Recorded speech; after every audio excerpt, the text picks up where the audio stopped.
Kentucky Spin. Our four core values: respect, education, dignity, empowerment. Established 1988, Kentucky Spin is a parent training and information center in Kentucky. Good morning. And by the time I get done, talking, I can actually say good afternoon. For those that are Eastern Standard Time, it is 12 o'clock. For those that are Central, good morning to you. We are so glad that you are with us today. My name is Amber Ham. I'm the Training and Outreach Coordinator with Kentucky Spin. We are just so excited that you're able to be here at Kentucky Spins Lunch and Learn, going over some early childhood resources today. We really hope the information is to be useful to you.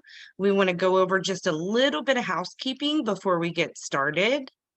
On your Zoom dashboard, you should see a Q&A box and a chat box. You can enter questions or comments in either, and we'll have some time set aside to address those near the end, or if I see them pop up during the presentation, we will ask Eileen to answer some of those questions.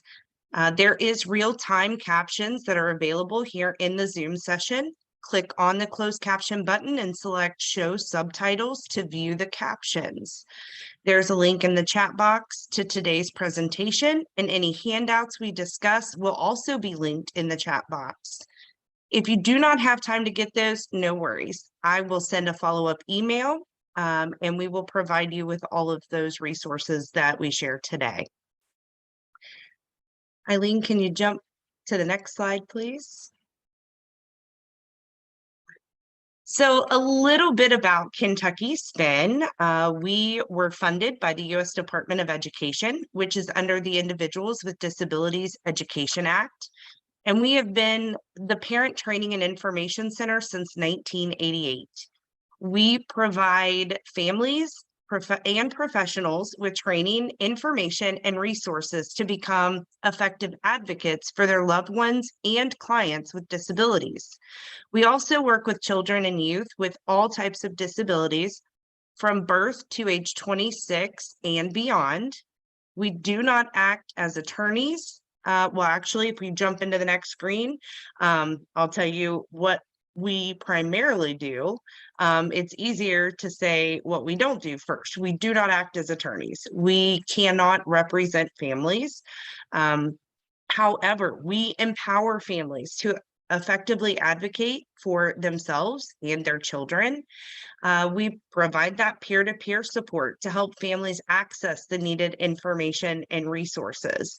And as a disclaimer, we do not only support families and professionals with disabilities. We are here to support all.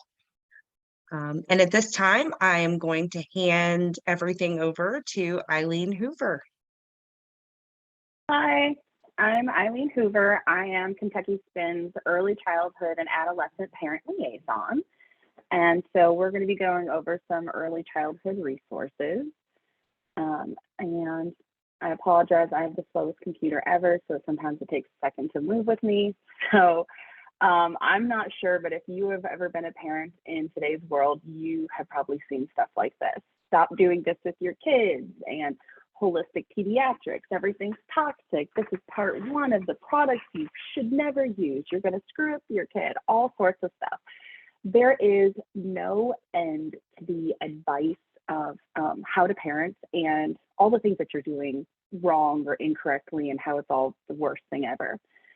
Knowing what information that is out there that is reliable and where you can turn to, especially when you hear from a multitude of sources.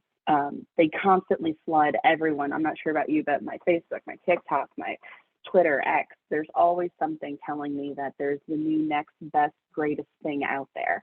And understanding which one of those is reliable and which one of those is realistic is really important. And especially if you're a new parent, new mom, dad, caregiver, you want to do everything absolutely correct. And so you can sometimes fall prey to wanting to do these things. So we're going to go over information. We're going to talk about how you can tell whether or not it's reliable, checking resources, and some other really great places that we like to look for some help along the way.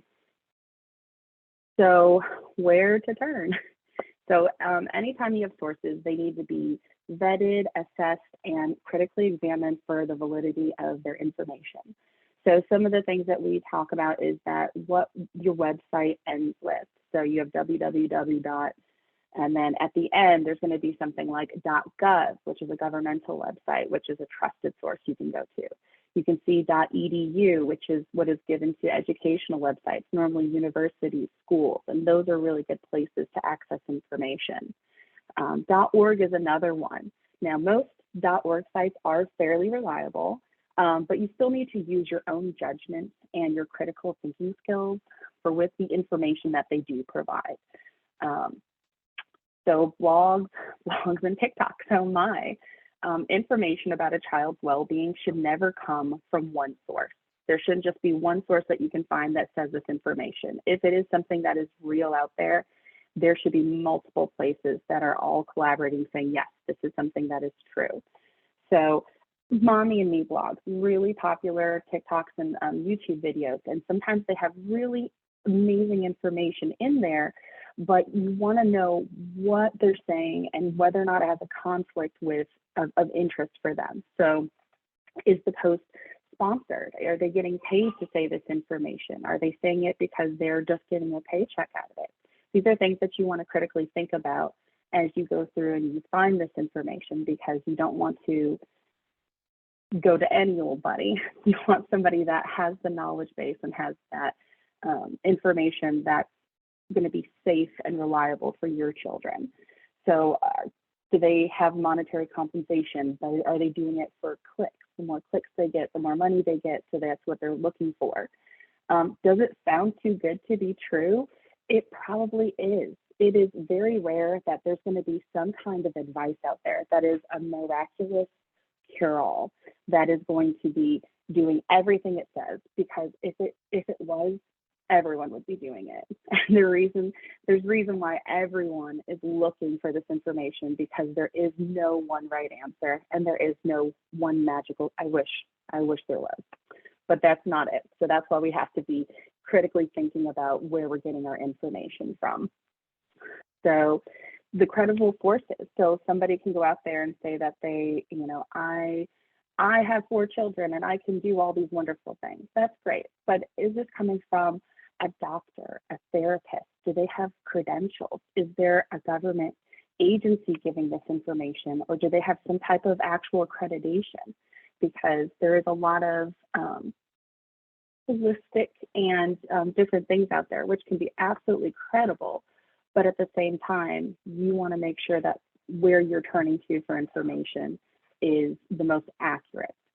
And are they credible sources for the state of Kentucky?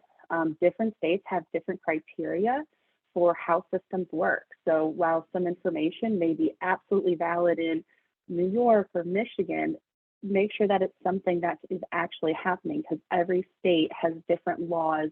And even within the same state, you could have different agencies and entities that might have different criteria for what they work with.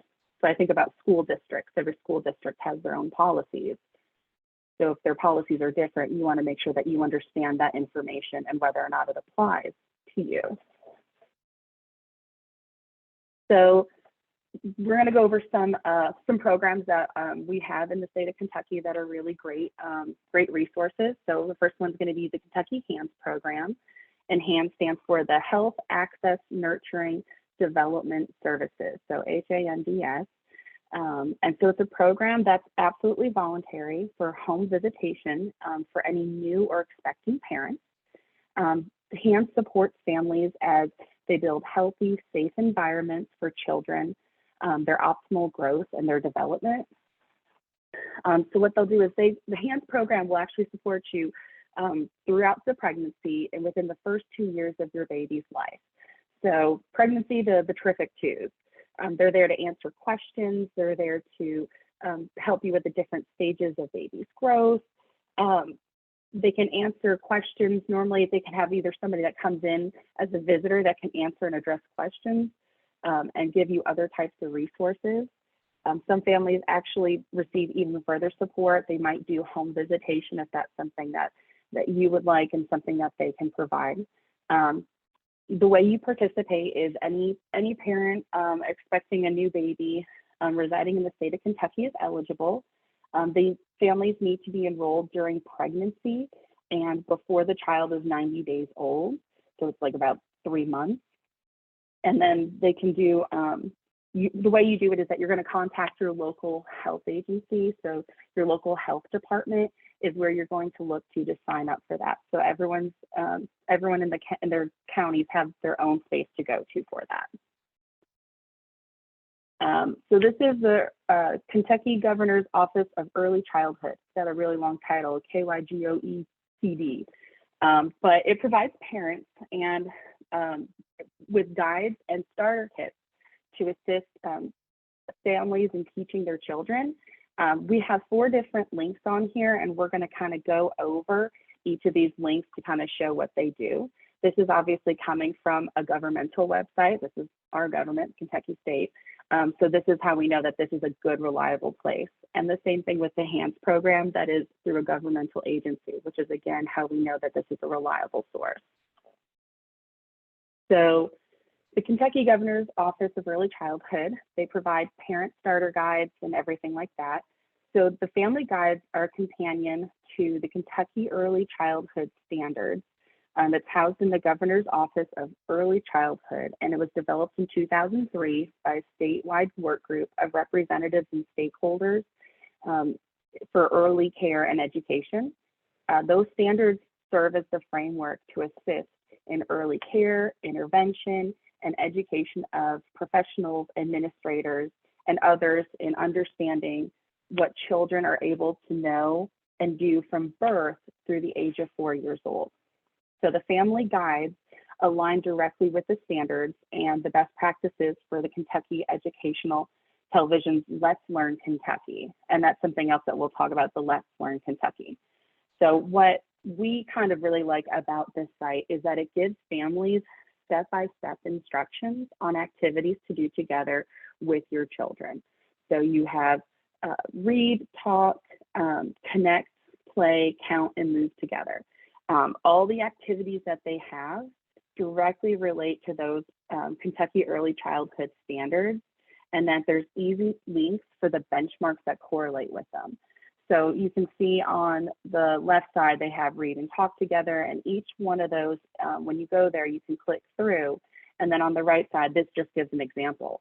When you have parents that walk in and they go, I don't know how to play pretend with my kid, and I don't understand what the point of this is what it is. It's going to give you step-by-step instructions, encouraging parents, families, caregivers, and how to help their children grow in those early stages, even if you feel like you don't have any place to start from.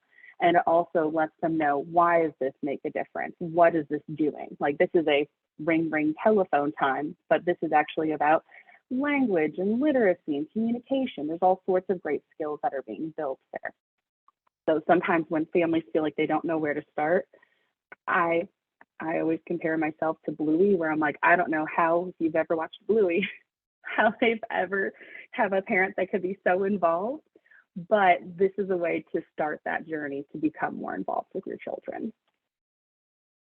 So this is the early childhood standards, and so every child has to have a strong start in the Commonwealth with families and communities and schools to work together. So what we like about this is that it breaks it down into age groups. So this is an example of where you can see birth to 3, and then they also have it broken down 3 to 4.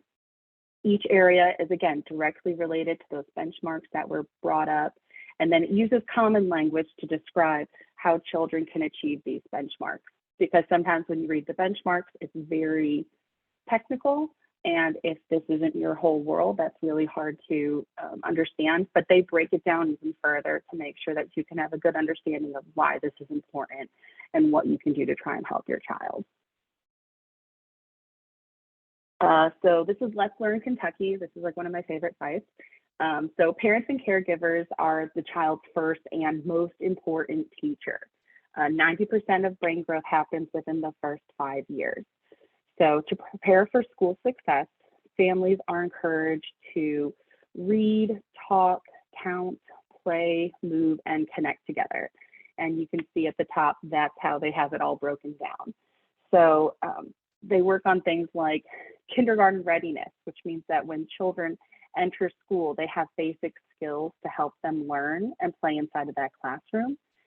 Kentucky, it means that every child enters school ready to engage and benefit from the early learning experiences. So what we like about this particular website, and again, it's coming from the government, so that's why we know it's a good site, something that's reliable. It's broken down into 6 sections: the read, talk, count, play, move, connect. And then each area, as you can see, gives like an approximation of this particular activity is good for children within this age range. Sometimes it's hard when you look at early childhood. Well, I'm not working on having my baby babble, I'm trying to read stories, and what can I really expect from my child to be really engaging with this? And this breaks it down. It gives lots of examples of activities that you can do and how you can modify activities. So like the Clifford the Big Red Dog adventure stories, the things that they're asking you to ask your child. You're reading a book, point to the bird, what color is this? What is that person doing? Trying to get them to engage, teaching you those skills in a step-by-step way. So that way, when you're not on the website and you're at home with your child, you can actually sit and use those skills that you learn with them in other areas. Let's see here. Does anyone have any questions so far? I'm not sure if I haven't been monitoring the chat or anything, so. Amber, did anybody have anything, or we can? Oh, I was trying to come on camera here. Oh, it looks like Rhonda has her hand up, but I do not see any questions in the chat. Go ahead, Rhonda. So what would you suggest, like, for families? I know, with my son, I worried about that I wouldn't be able to say it right, or when I'm just talking about like reading stuff with him. I'm not the best reader, and especially out loud. And so I had a hurdle of getting over that, even if I wasn't perfect with how I said it, still doing it with him. So what advice would you give parents if whether it's reading or other things that we're helping them with, so that we feel confident that, because, as a parent, we worry that we're going to mess our kids up, so sometimes we steer away from it. So what would you say?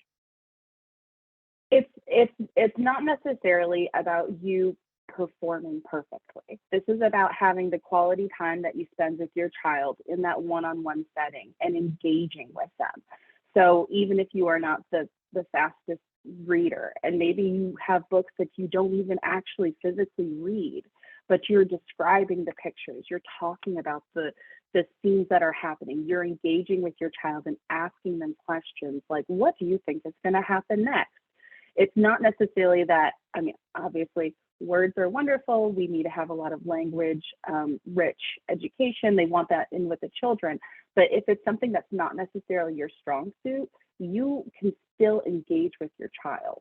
I know this gets into a little bit weird where you have to think about, what your resources are, but a lot of times YouTube actually does read along with books. And I think you can find just about any book on there where they will actually put a book on the actual screen and read the book with the words. And so if that wasn't necessarily your strong suit, you can still read with your child by watching something. So maybe that they're hearing the words from someone else. But again, it's about that engagement that you're doing with your children in those moments. And that's where they're really learning and growing and developing. And Eileen, well, I did want to throw in another resource too. I know a lot of people have like Alexas all over their home. As my son was learning to read, a lot of the age appropriate books in kindergarten he would do exactly that. He would ask Alexa to read along as he was supporting himself. So that's great. That would go right along with YouTube. And you do have some comments here in the chat that I did want to pause a moment. Someone had said, as a young parent, I didn't have access to any of these things. And I would have loved to have had this information given and explained to me. Keyword being explained. As a young parent of a child with a disability, I was 17 when I became a parent and 18 when he became disabled. I did not understand what I was doing was building his brain. Yeah. I, I think that sounds amazing because it's true when, especially, it doesn't matter if you're a parent for the first time or fourth, fifth time, you're always scared that you're gonna do something that's gonna hurt your children or gonna mess them up.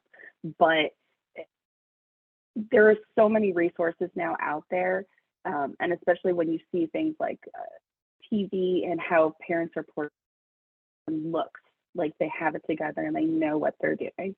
Nobody knows what they're doing. Like, I know that in your heart of hearts, nobody knows. We are all just trying our best. And that's what we're hoping to do, is give as many resources so that way you can move forward in your parental journey in helping your child. So let's see here. Okay.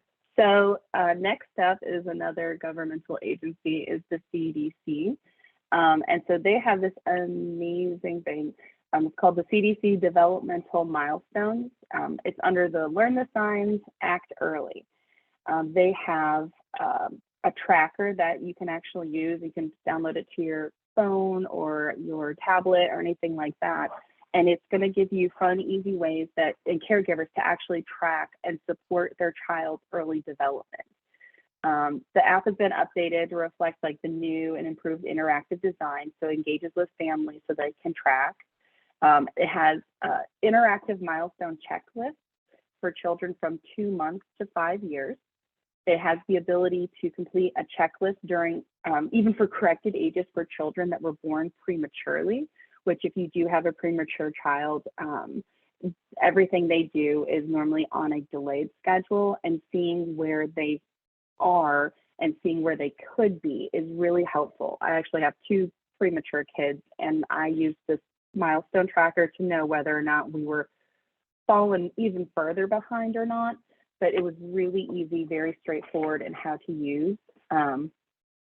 So it shows like their progress, and they even have times that if you are checking your child's milestones and it doesn't look like your child has hit a milestone yet, they say, hey, maybe you want to bring this up to your doctor. Maybe you want to say something to your therapist. And it actually gives you that kind of advice, not necessarily medical advice, but saying like, hey, this is something you might want to be aware of and to look forward in the future to maybe say something about. Let's see here. So this is like a part of their website where you can see like you have milestones, you have free materials, they have all sorts of really great information inside of their website and on their actual app if you download it. So there's like handouts and tools, there's information, there's all sorts of really great stuff. And I mean, I could spend like a whole hour just talking about this particular milestone tracker because they really put a lot of work into it to make it user friendly so that parents and caregivers are utilizing it so they can see. So this is another layout from the CDC's milestone tracker, and you can see, you can click on any one of those, 2 months to 5 years. They also have milestone trackers that you can physically print out. They also have it in multiple different languages as well. So if you are not a native English speaker, there's definitely other ways to access this information. So this is the Child Mind Parent's Guide to Developmental Milestones. This is another milestone tracker. This one does it kind of similar, but sometimes when things are presented differently, so like the CDC milestone tracker, amazing.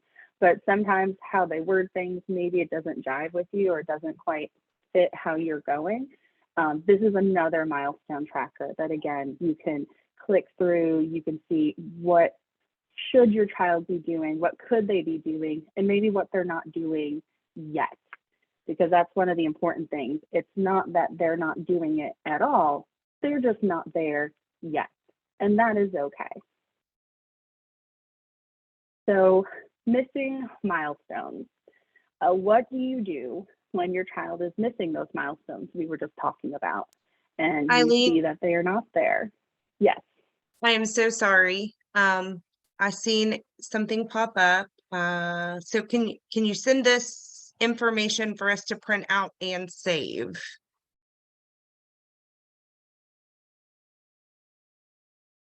And Everything. So I was going to say everything we have should be in those handouts. I think Kelly just sent it out there, that everything in there will be a clickable link for you to actually go through, because there's a lot of info, like this is a ton of information inside of each of these websites.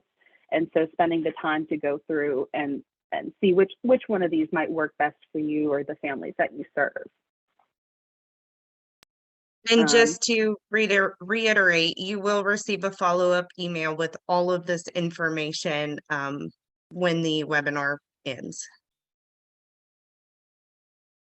Okay. Any other questions, or are we still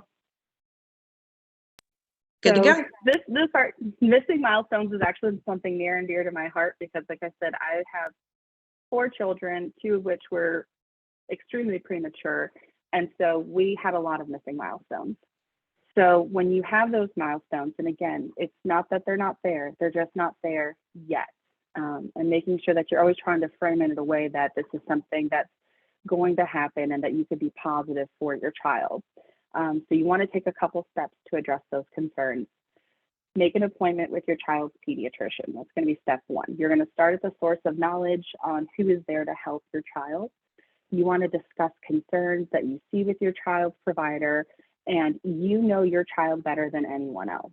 And so sometimes, even if an outside source doesn't necessarily see it, you are caregiver, you know that child, and you're there to advocate for them. Step 2, something you can do is complete a milestone checklist. So before you go to your doctor's appointment, you want to write down any concerns that you have, anything that shows that maybe we're not hitting a milestone as of yet, and bring those concerns to your physician and pediatrician. Step 3 is going to be ask questions. You're going to have to take the time, ask the questions, and understand what they're telling you. And sometimes when you go into those doctor's offices, white coat syndrome is a real thing. You can become very overwhelmed. They're talking very technical. Tell them, I need you to explain it to me again. Maybe I need this in a handout resource. Maybe I need to watch a video. Everyone learns and absorbs information differently.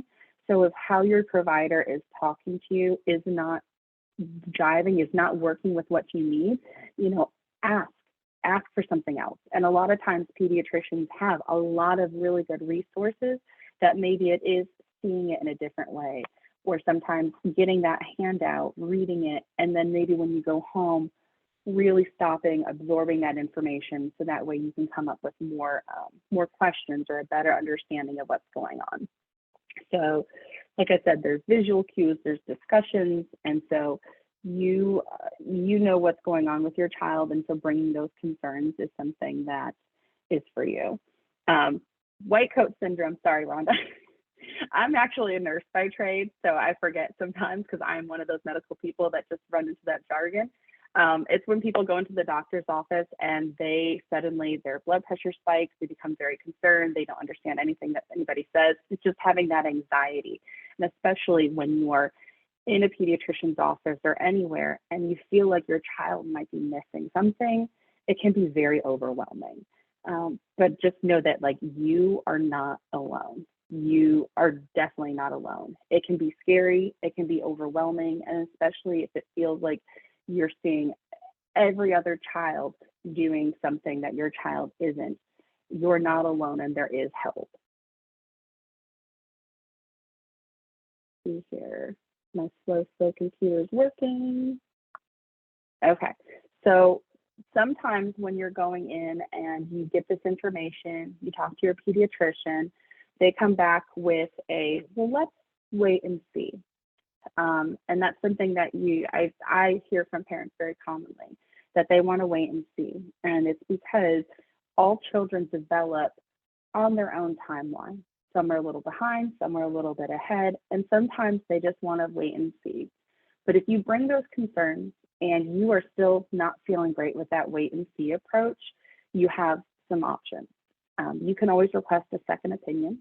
You can ask if there's another pediatrician, if you feel like your concerns aren't being addressed or that you're just not very comfortable. You can also call for free evaluations to find out if your child qualifies for services.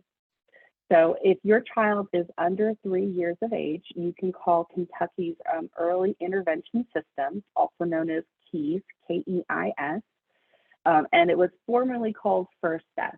So you may hear them say, oh, well, let's see if you can go to First Steps.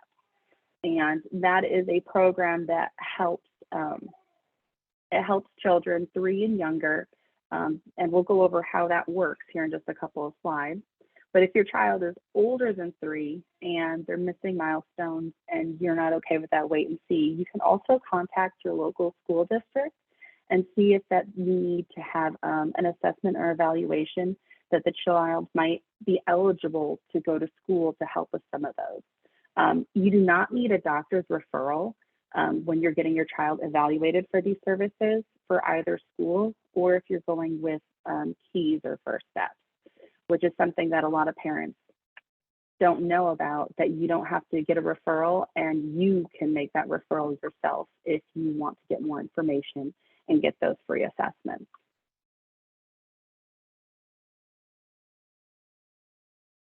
All right, so we just kind of mentioned it. So KEIS is the Kentucky Early Intervention System, formerly known as First Steps. It's for children from birth to age 3. Early intervention is a process that we're going to go over in the next couple of slides and how it works. In here, there is a bunch of infographics. Again, it's all in the handouts and where you can click to go through some of these. Here. So who does the Kentucky Early Intervention System serve? So children, like we said, birth to age 3, that are at risk of a developmental delay, an established risk, or informed clinical opinion. So sometimes doctors refer, but anyone can refer to the system. So mom, dad, grandma, aunt, teacher, friend, anyone can make that referral. It is not something that you have to wait for a physician or a therapist or anyone on the clinical side to have to make the referral. So what is it? Services that the child may need to help them with developmental delays. So this could be if the child might need physical therapy, occupational therapy, speech therapy. They have like developmental interventionalists, sign language teacher, Braille teachers, all sorts of different ways to try and support these children. So, so there's the potential to come in, but how do you qualify? So it starts with that referral that anyone can do, and it's to any of the points of entry or the POE. So every county has a place that they can go to make those referrals, and the link is going to be provided inside of the handout for where you can make that referral. And so where are these services provided? These are actually provided in the area of wherever that child spends their time. So a lot of times they can be home-based services. Sometimes they go to, if the child's in a daycare, they may go to the daycare to provide services, and sometimes they're even in clinic. It just kind of depends. So this is like a brief overview. So they have how this works. So it starts off with referral, and that's step 1, and it can be done by anyone, just like we were saying. And then you contact your point of entry for that referral. So step 2 is consent to evaluate. So KEIS or First Steps, they need written consent to evaluate a child before any assessments or evaluations are done. So let's say grandma made the referral, and then they're going to say, hey, grandma made this referral. Is this something you want to continue with? If yes, we need you to sign off on it. So next up is evaluation. So there's an evaluation completed. with both initial assessments and something they refer to as the 5-area assessment that looks at your child's progress, as well as a family assessment with how you think your family is doing and what areas that you may need help with, or something that you might be having trouble with. This is not a reflection of your parenting. This is just that the Key system wants to just help. They want to help in whatever way that they can. And the way they find that out is what you as parents, caregivers tell them that you would like help with. Step 4 is going to be eligibility. So based on your evaluation, the eligibility of services is decided. So if you're eligible, you are going to work with your child's team to create something, we wrote it as like IFSP. It's an individualized family service plan. It's something they refer to as IFSP pretty commonly because it's a big mouthful to say every time. So it's going to be short. You're going to provide short-term goals that your child is going for. Maybe it's you want to crawl on their hands and knees. And then maybe you'll make up some long-term goals for them, which is going to be that they walk 3 steps unassisted. So this IFSP that is created is something that the caregiver helps create. This is not like when you go to therapy and the therapist makes goals for your child based on milestones. You can say, my goal is that I want my child to walk. Well, right now they're not rolling over. So my short-term goal is going to be, let's roll over, let's get on our hands and knees. But my long-term goal is I want them to walk unassisted. I want them to do that. And your coordinator will help you come up with those goals, but it's based on what the family feels is needed, because it's about having this, it's not just the child, it's the whole family involved, which is why it's the individualized family service plan. So step 5, so once you got the evaluation, they are consenting to treat, they're coming to the house. Every 6 months, they do another review to see, hey, has your child met any of the goals that you've made up? We've started rolling over, and now we're going to make a new goal of crawling on our hands and knees. Or have they not met that goal, and do we need to break that goal down further? So every 6 months, they go through and they check the progress to see where they are. And then again, like when you do that, you'll reassess. Do you need to make new goals? Do you need to break down old goals? Where are you? So every 6 months you do that.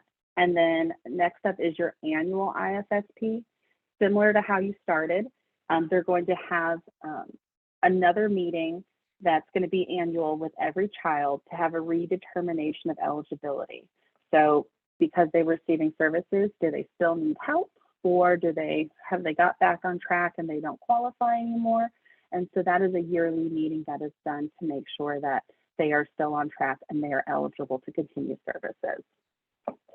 So you have your annual, they do the redetermination, and at that redetermination, they'll do another evaluation similar to how you started.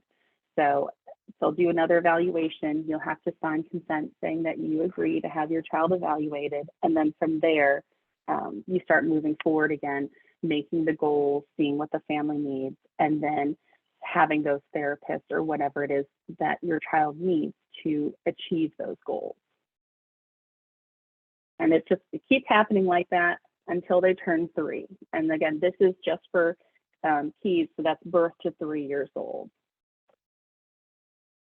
This is another handout from U of L School of Medicine. It also has another way that the system is broken down with clickable links. Again, it's all going to be in the handouts. So if how that was described didn't make any sense, here's another way for you to access this information. Let's see here. Okay, so if your child is birth to 3 and you feel uncomfortable, you can talk to Keys. But if they're over 3 years old, this is where you would go to the school system to see if there's something that they can do to help. So it starts off with similar to how the IFSP works, where you're going to ask for an ARC, an Actions Release Committee meeting. And from there, you will do the same steps that you did with IFSP. So hey, I am concerned that my 3-4-year-old is missing milestones. I think there's something off. Can we have them evaluated? They say, let's sign off on evaluation, and then you start moving forward through the system. And I think I have, yay, here's another circle. So it's the same kind of thing. So it starts off that you have a referral and you say, hey, school, I'm concerned about my 4-year-old. They say, let's have a meeting. At that meeting, you sign off saying, yep, you can evaluate my child to see where are they at. After you have that evaluation done, they then determine eligibility. Yes, based on the evaluation, your child is eligible, or no, they're not eligible. That decision is made. From there, you create an IEP, which is the Individualized Education Plan, similar to the IFSP, where the IFSP was the family plan. An IEP is just for that child in that educational setting. And this is where, similar to what you did before, you're going to create goals. You're going to find out how you're going to achieve those goals through either accommodations, modifications, different therapies, and then you are able to have your child be enrolled inside of the school, so they're able to get that extra help along the way. Then they go to placement. They are placed inside of the school, and then the IFSP, they have meetings every 6 months. IEPs are going to have it every year. So you'll have an annual meeting every year to see how is the child doing? Are they making goals? Do you need to change something? But if at any point in time you're like, I'm not sure, I think something's off, I have questions, you can always ask for an ARC meeting or an IEP meeting to discuss those concerns at any point in time. You do not have to wait for the yearly meeting, or with an IFSP, you don't have to wait for that 6 months or the yearly meeting. You can always express your concerns and have them readdressed. So back to here, so your child is in school, you have annual meetings to make sure to see how they are doing. And then every 3 years, you have another reevaluation to see, does the child still qualify to have an IEP, to stay inside of the school with those goals, or have they caught up, which is the goal of all of this, is that we want these children to get these early intervention services now, so that way we don't need them later. We want to try and help them as early as possible because they have the best outcomes when we're able to do that. So a lot of information, a whole bunch of information. But this is a list of pretty much everything. These are all clickable links of everything that we talked about, and then some. So like there's HANDS, there's other things, the CDC, lots of really good information. I actually have another slide of just links for resources. So I guess I'll ask if anyone has any questions about anything that I covered, because I know some of this stuff I could go days talking about how these processes work, but sometimes it takes a little bit to absorb this information first. So Eileen, someone did send in a question. They want to know if they're going to refer a family to one of the resources that were provided, could they also make a referral to Kentucky Spin? And if so, what would our services at Kentucky Spin look like to help that family? No, absolutely. Kentucky Spin, we, like Amber had said at the beginning, we help birth to 26, and we're a peer-to-peer system. So I'm a parent with 4 kids who have different issues and things like that. So I actually live this every day.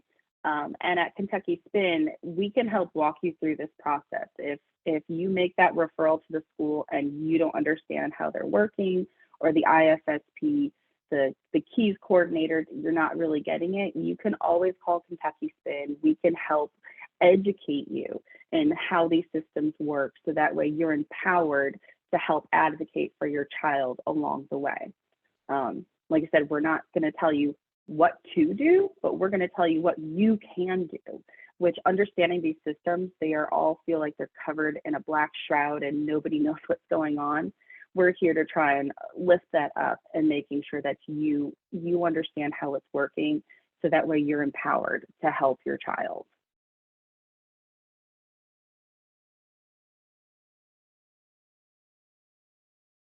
Okay, I'm gonna click next. Oh, this is all information on the special education resources, because there's a lot of them. And again, we at Kentucky Spin, we have lots of different webinars and series going on to help better understand, because I mean, just talking about the IEP process and all that's involved with it could be like a 2-day seminar.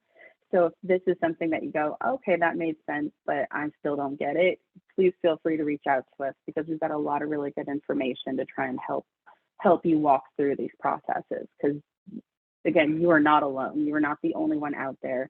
And I know it can feel very scary and overwhelming when you look around and see every other child maybe doing things perfect, how I always looked at it, but that's not necessarily the case. And there's lots of resources out there to help.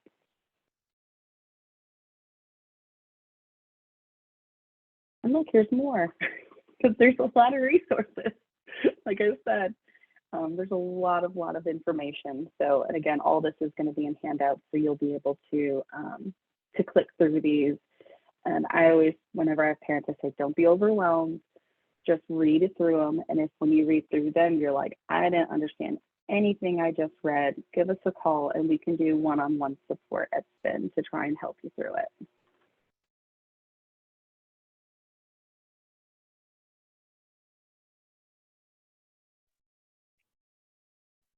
This time, I want to thank everyone so much for joining us today, and what a wonderful job Eileen has done giving us amazing resources for that early childhood age group. Please take a moment and complete our evaluation. Here on the screen, there is a QR code. We will also be emailing out the clickable link and QR code, and Kelly has graciously entered that evaluation link into our chat. We would love for you to include any topics that you would like us to speak about. We take the feedback that you give us very seriously, as we want to serve you in ways that are meaningful to you and the families of Kentucky. We also encourage everyone to sign up for Kentucky Spin's e-news, as well as our youth news at www.kentuckyspin.com. This is the best way to access our newest materials, as well as learn about any upcoming events that are scheduled. And finally, we want to invite you to attend our monthly meetings that we have and webinars. Coming up this Monday is our caregiver support group. That always takes place on the third Monday of the month at 10 a.m. Eastern Standard Time, as well as 6 p.m. Eastern Standard Time, where we go over a variety of educational topics, and then we follow that with a parent cafe. And then also is our Transition Tuesdays. The next one coming up will be March 26th, and our wonderful transition team will be going over daily living skills. That will take place at 9:30 Eastern Standard Time. And as I've already stated, if you visit our website, all of these links to sign up for registration can be found on our website, and everything is 100% free. I'm going to pause for just a moment to make sure there's no additional questions before we end the webinar today.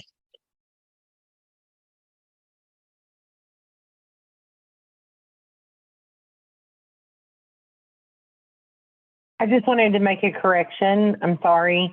So the March Transition Tuesday is actually Disability Denial and Accessing Services. Thank you, Kelly.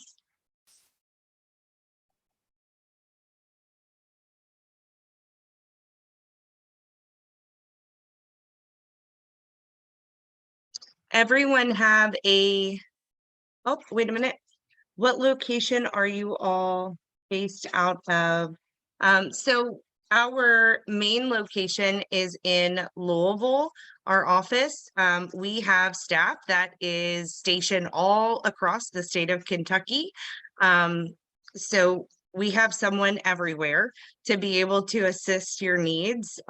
If you want to hop on our website, we have referral forms as well as email and phone numbers. You can reach out in whatever way best benefits you and the family you assist. And we can get an appointment scheduled and work with you individually.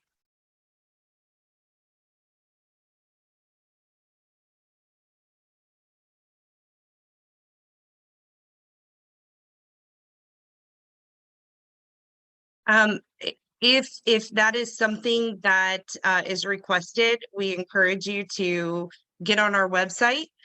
There is, when you put in for information, it'll ask you if you're needing individual assistance, if you would like us to attend a fair or a booth or a training. You can check mark that and we will reach out to you and get that scheduled.